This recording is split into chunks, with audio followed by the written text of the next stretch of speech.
Trump புதினை நம்பி ஏமாந்து விட்டாரா? ஒபாமா புதின் உறவு, ட்ரம்ப் கிம் சந்திப்பு. இப்ப புதின் ட்ரம்ப் சந்திப்பு. எதுக்குங்க அமெரிக்க அதிபர்கள் ரஷ்யாவை நம்பி ஏமாந்து போறாங்க?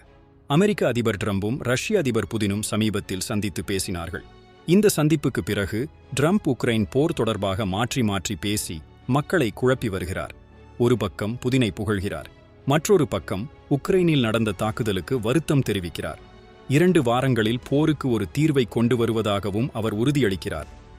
இது ஒரு புறம் இருக்க, ரஷ்யாவுக்கு இந்த போர் விவகாரத்தில் நிறைய சாதகமான விஷயங்கள் உள்ளதாக மற்ற உலக நாடுகள் கருதுகின்றன.